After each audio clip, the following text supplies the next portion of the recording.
الحمد لله نحمده ونستعينه ونستغفره ونؤمن به ونتوكل عليه ونعوذ بالله من شرور أنفسنا ومن سيئات أعمالنا من يهده الله فلا مضل له ومن يضلله فلا هادي له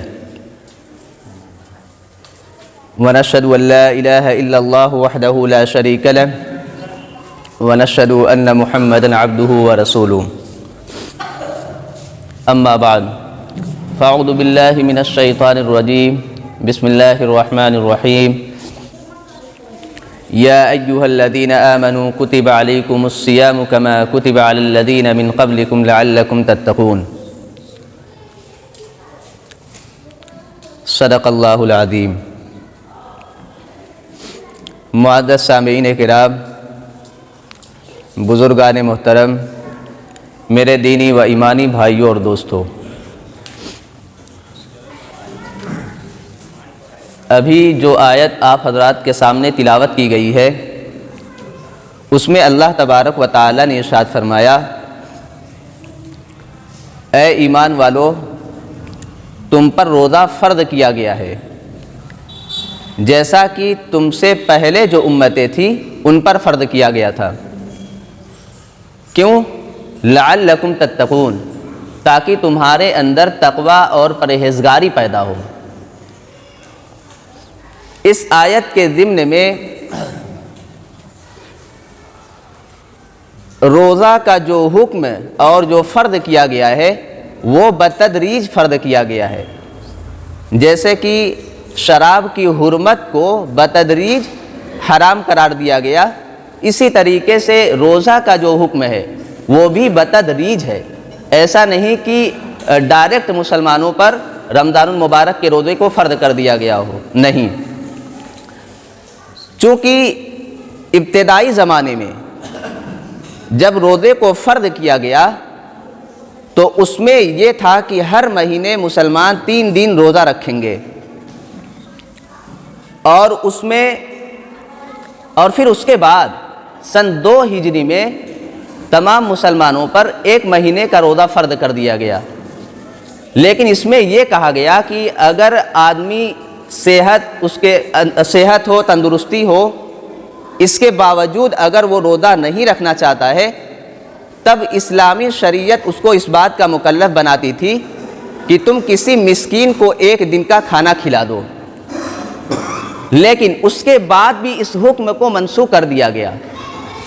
تمام لوگوں سے کہا گیا کہ سب کو روزہ رکھنا ہے، سب پر روزہ فرض ہے، لیکن اس میں کچھ لوگوں کو مستثنی رکھا گیا، جیسے مریض ہے، مسافر ہے، حاملہ ہے اور دودھ پلانے والی عورت، ان کو مستثنی رکھا گیا کہ یہ بقیہ ایام میں اپنے چھوڑے گئے روزے کو دوبارہ رکھ لیں گے۔ یہ یا ایھا الذین آمنوا کتب علیکم الصیام کے تحت ہم نے آپ کو چند باتیں بتلائیں۔ اچھا، جب اللہ تبارک و تعالیٰ قرآن شریف میں کوئی حکم دیتے ہیں تو اس حکم کے اندر کوئی حکمت اور مصلحت پوشیدہ ہوتی ہے۔ ایسا نہیں کہ اللہ تبارک و تعالیٰ نے ہم کو حکم دیا کہ تم صبح سے لے کر کے شام تک بھوکے پیاسے اور اپنی شریک حیات سے دور رہو، تو اس حکم کو دے کر کے وہ خوش نہیں ہو جاتا ہے، بلکہ اس میں ہمارے لیے اللہ تبارک و تعالیٰ کی کوئی حکمت اور مصلحت پوشیدہ ہوتی ہے۔ اب اس حکمت اور اس کی جو مصلحت ہے وہ کیا ہے؟ تو سب سے پہلے جب بھی کسی بات کا حکم دیا جاتا ہے تو ہم قرآن شریف کے اندر دیکھیں کہ اس میں اللہ تبارک و تعالیٰ نے کیا بیان کیا ہے۔ تو اللہ تبارک و تعالیٰ نے ارشاد فرمایا، یا ایھا الذین آمنوا کتب علیکم الصیام کما کتب علی الذین من قبلکم لعلکم تتقون۔ کیوں؟ تاکہ تمہارے اندر تقوی اور پرہیزگاری پیدا ہو۔ ہم بار بار یہ لفظ سنتے ہیں کہ تقوی اور پرہیزگاری تمہارے اندر پیدا ہو جائے، یا یہ کہ یہ آدمی متقی ہے اور بہت پرہیزگار ہے۔ یہ جو لفظ ہم سنتے ہیں اس کے بارے میں ہم کیا جانتے ہیں کہ تقوی کس کو کہتے ہیں یا متقی اور پرہیزگار کس آدمی کو کہتے ہیں؟ تو اس بات کو ہم اچھے طریقے سے سمجھ لیں کہ تقوی جو ہے ہمارے دل کی ایک کیفیت ہے، ہمارے دل کے اندر ایک زندہ احساس ہے، اور اسی احساس کو تقویٰ کہا جاتا ہے۔ اب مثال کے طور پر آپ اس کو سمجھیں کہ اللہ تبارک و تعالیٰ نے مسلمانوں سے کہا کہ تم صبح سے لے کر کے شام تک کھانا پینا چھوڑ دو، ٹھیک؟ اب بہت سخت دھوپ ہو اور کھانے بہت زیادہ بھوک لگی ہوئی ہو، اور پیاس کی شدت کی وجہ سے روزہ دار کے حلق میں ایسا محسوس ہوتا ہو جیسے کوئی کانٹا چبھ رہا ہو۔ اب اس کے سامنے لذیذ میٹھا اور ٹھنڈا پانی موجود ہو، اور کمرے میں کوئی موجود بھی نہ ہو، اس کے باوجود اس کو کون سی ایسی طاقت ہے جو اس بات سے روکتی ہے، اس کو منع کرتی ہے کہ تم پانی مت پیو؟ کون سی بات روکتی ہے؟ یہی تقویٰ ہوتا ہے کہ اس کے دل میں اس بات کا احساس ہوتا ہے کہ اگر میں نے پانی پی لیا تو اللہ تبارک و تعالیٰ مجھ کو دیکھ رہا ہے۔ تو یہی اللہ تبارک و تعالیٰ کے دیکھنے کا احساس جو ہمارے دل میں پیدا ہوتا ہے، اسی کو تقویٰ کہا جاتا ہے۔ اب جو تقویٰ پیدا کرنے کے لیے اللہ تبارک و تعالیٰ نے رمضان المبارک کو مقرر کیا ہے، تو ایسا نہیں ہے کہ صرف ہم رمضان المبارک میں ہی متقی اور پرہیزگار بنے رہیں، بلکہ اس کا جو مقصد ہے، اس کی جو اصطلاح ہے تقویٰ اور پرہیزگاری کی، ہم زندگی کے مختلف شعبوں میں لاگو کریں۔